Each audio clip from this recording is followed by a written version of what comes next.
Partisipan yang selanjutnya adalah seorang pria. Dia mengaku memiliki indera keenam. Malam hari ini kami akan panggil dia dengan nama samaran. Kami persilahkan Dika.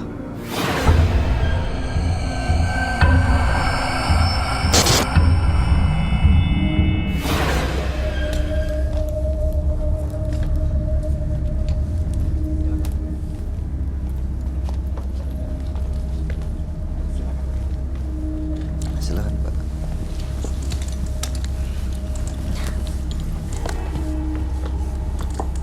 Selamat malam Mas Dika. Selamat malam. Apa pekerjaan Anda saat ini? Saat ini saya sebagai karyawan swasta di salah satu perusahaan yang ada di Jakarta. Baik, apa yang mau Anda ceritakan pada kami malam ini? Yang saya akan ceritakan pada malam hari ini yaitu tentang segala sesuatu yang membuat bingung. Saya dalam keadaan kebingungan. Bingung kenapa Pak?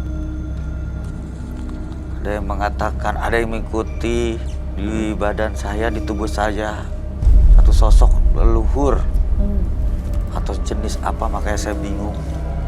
Bapak sendiri pernah melihat nggak? Saya pernah melihat. Seperti apa sosoknya? Besar.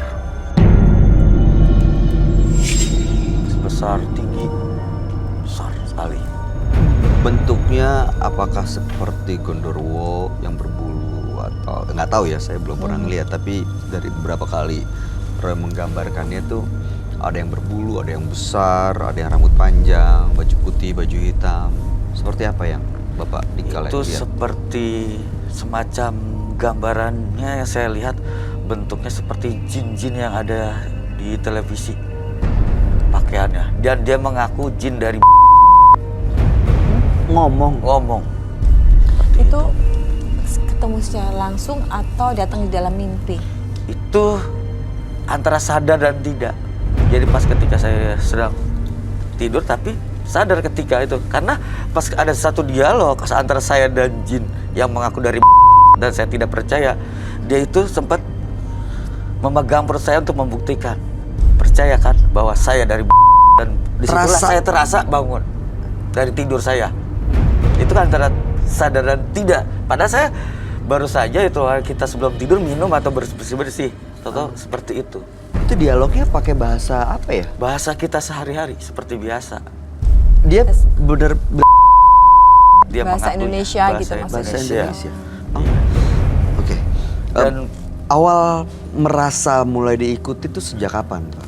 sekitar kurang lebih 6 tahun yang lalu. 6 tahun yang lalu ada sesuatu ritual nggak yang Bapak lakukan? Kalau sebelum terjadi seperti itu sebelumnya ada saya setelah itu terjadi makanya saya bingung kan, bertanya datang ke paranormal atau yang mengerti mungkin bisa mengasih solusi jawaban. Dikatakan ada titipan leluhur atau apalah yang mengikuti mendampingi untuk menjaga. Akhirnya saya bertanya ke sana kemari dan segala sesuatunya yang saya dapat sampai hari ini saya belum tahu itu negatif atau positif. Dan kemudian saya tahu jawaban itu atau dari paranormal setelah saya mengalami beberapa keganjilan yang ada di diri saya. Seperti apa? Ya ketika saya berdiri atau berbicara dengan Mas Bayu, saya bisa melihat ada beberapa sosok yang bisa saya lihat seperti itu. Di sini? Di sini seperti Sekarang Bapak bisa melihat? melihat secara live begini tidak. Jadi batin kata kita. Secara batin saya bisa lihat. Oke, secara batin apa yang Bapak lihat di sekitar saya dengan Mbak Dia? Ya besar, tinggi. Di sebelah mana? Di sini. Di tengah. Tuh. Oh, di sini. Antara sini. Seperti Ini memang yang mengikuti Terus. Pak Dika? Bukan. Bapak nggak kenal? Bukan, saya nggak kenal. Oh, ini beda lagi sama yang Beda. besar, gede, tinggi itu? Beda. Oh, beda. Tidak Tapi lagi. yang waktu dilihat sama seperti ini. Bukan. Jadi yang saya lihat itu pakaiannya rapi. Seperti maaf, yang di film-film lah pakaian gitu. Seperti itu. Kalau yang sekarang mengenakan Sekarang apa? ini jelek, seram.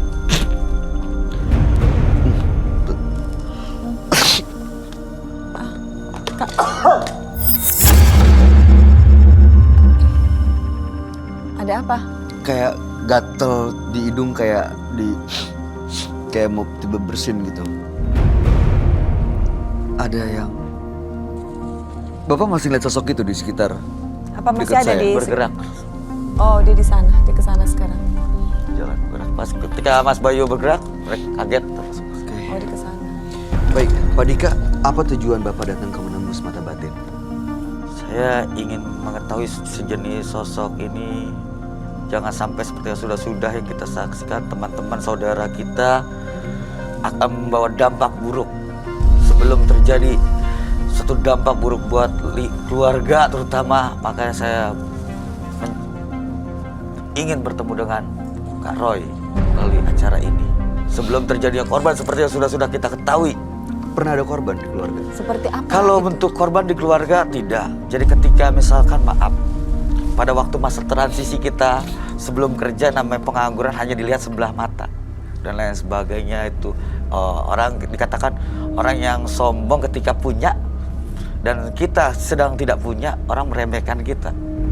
Nah, saat itu mereka zolim kepada kita dan biasanya ada balasannya. Mereka merasakan apa yang saya rasakan. Seperti itu. Nah, makanya tujuan saya sharing atau nanti bisa diberikan arahan oleh Kak Roy seperti itu. Bagaimana baiknya? Baik, Pak Dika, kalau gitu langsung saja kami akan ajak Bapak untuk bertemu dengan sahabat kami. Dia adalah seorang indigo. Kami persilahkan Roy Kiyoshi. Sebelumnya, tim Mata Batin sudah memberikan tanggal lahir dan nomor rumah partisipan kepada Roy Kiyoshi. Dengan mata batinnya, Roy akan membaca berdasarkan angka yang kami berikan. Dika tinggal di rumah bernomor 13 dan lahir di tanggal 13 Juli 1981. Memiliki amarah yang besar dan pikiran yang pendek, sehingga membuat Dika selalu menaruh curiga terhadap orang lain. Saat ini saya mendengar auman siluman macan putih di sekitar saya, dan saya merasakan macan putih ini sangat real sekali dan berbahaya. Semoga Dika bisa maju ke babak berikutnya dalam level kehidupannya.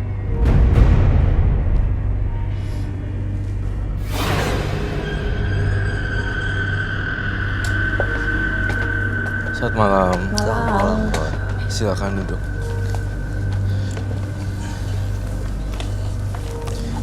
Dika dengan tanggal lahir 13 bulan 7 1981 dan nomor rumah 13. Bapak Dika ini merasa ada sosok hitam besar yang mengikuti, dan itu katanya warisan dari leluhur. Ya, pernah ditanyakan ke orang. Betul. Yang ternyata itu katanya semacam jin dan Iya. itu. Dalam hari ini sebenarnya mau sharing ya, berbagi cerita Alah, supaya berbagi pelajaran buat Iya. semuanya. Buat semuanya. Oke. Oh iya, Astral. Kemudian di sini untuk sharing dan ketemu Roy Kiyoshi ya, sebagai teman. Tidak ada attack satu sama lain gitu. Apa sih? Nggak ada. Nggak ada peperangan, konflik. Karena kan banyak banget soalnya orang-orang yang pengen masuk sini tapi pengen ngetes gitu kan ya. Betul. Jadi Ini saya bukan juga- untuk itu kan ya, Pak? Bukan. Oke, jadi saya ngelihat pertama ada makhluk astral sih sebenarnya. Yang mengikuti Pak Dika ini. Iya, nah, dari kecil sebenarnya keturunannya tuh udah bibit bobotnya itu udah kayak A B A plus B gitu. Jadi kayak ini gabung sama ini gabung, terus ngasihin A B gitu. Jadi kayak memang udah terset up settingnya dari kakek buyutnya, betul. Dan dia turun ke bawah, ada yang warisin ilmu juga, kayaknya salah satu saudaranya Mas Dika deh. Terus kemudian ini yang dikawinin juga percampuran antara yang punya ilmu juga. Kemudian saya lihat Dika juga dari keluarga yang kayak gini. Ya, mudah-mudahan jelas ya. Iya, jadi emang dari keluarga cukup dekat dan hubungannya kuat banget nih dengan makhluk-makhluk astral, Iya. dengan hal-hal gaib. Terus udah gitu B sama C kawin, itu A B C gitu. Jadi semuanya ada kesinambungannya gitu loh. Terus ya, Iya, ada kayak akar-akar pohonnya. Ada dua, ada yang punya anak dua nih. Aduh, ini punya anak dua siapa ya? yang punya anak Ya. 2 di keluarga, Keluarga bapak, saya. bapak yang punya anak 2. Iya. Iya, Oh, itu kan. anaknya 2. Itu aku nyusun gini nih pohon-pohon akar emang begitu gitu. Harusnya sebenarnya anaknya 3 loh, tapi menghilang 1 karena tidak berhasil hidup di, nggak tahu deh, aku nggak ngerti bahasanya apa yang sopan. Tidak berhasil menjadi janin ya atau jadi yang satunya ini udah nggak ada. Entah dari Sempat hampir jadi atau Ah, belum aku nggak jadi? tahu Pernah sih. keguguran maksudnya gitu? Enggak. Oh, belum pernah. Jadi ini mungkin bisa saja, bisa jadi ya. Iya, yang satu ini adalah yang ngikutin. Kayak gitu. Ada saya sempat seperti anak kecil pada waktu itu, seperti sebelum urusan yang tadi itu jin yang mengaku dari ada anak kecil yang suka bermain di kaki saya. Iya, itu Suka dia. ngelitik-litik, suka bangunin. Itu bapak ngelihat Itu dalam keadaan kita tidur tapi dikelitikin. Anak Berasa kecil, ya? Berasa. Kita mungkin teman-teman ada pernah merasakan seperti Karo ya. Iya, atau iya, iya. seperti Iya, diajak pasti. main gitu. Iya, berarti yang satu lagi sebenarnya anak gaib ya, yang suka. Tapi yang di sini aku tulis pohon akarnya sebenarnya anaknya 2. dan anak gaib itu ada di sekitar sini nggak, Rasa? Bisa dipanggil kok, saya rasa Dika, Mas Dika untuk memanggil anak kecilnya pasti datang. Dan satu lagi, ada satu yang paling berbahaya di sini mungkin bagi sebagian orang. Saya melihat di dalam, di sini lah warna merah itu. Di sini nih ada campuran macan deh, semacam siluman apa gitu. Betul. Ketika saya udah kita sebagai orang suruh menahan sabar terkadang.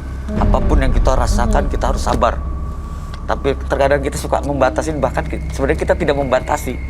Kita tahan. Nah, itu kalau saya biarkan Dia langsung jadi gitu. langsung jadi. Kalau saya ikuti hawa emosi kita. Pernah diikuti, Pak? Itu hampir separuh karena kita masih punya benteng dasar iman yang ini kita Iya. jaga. Tapi satu hal nih Pak Nah, Dika saya yang khawatir harus kan takut kalau saya muncul ya. Iya.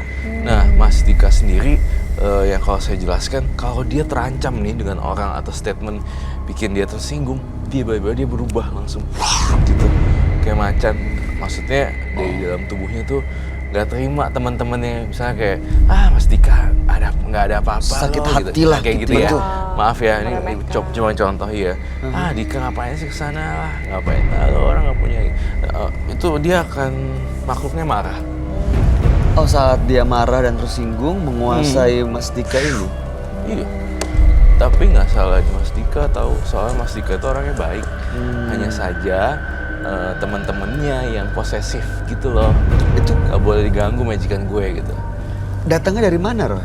Ini sebenarnya Dari keluarga ini. nih, oke, ada akar pohon ke sini dan B. Saya curiga juga mungkin saudara kamu ada yang menggunakan praktik spiritual juga ya. Saudara itu masih ada, kalau bahasa ke sana mungkin ada kejawenan itu. Oh, kejawen iya. Betul. Masih menggunakan Ada kejawen. daerah sana itu masih. Ya masih kental ya budaya sana. Oh, sangat. Iya Solo kan? masih. Ya, Berarti, Solo, Boyolali sana. Pokoknya Berarti orang memang Jawa lah. ini ya kuat ya berarti yang Kuat. dia Iya.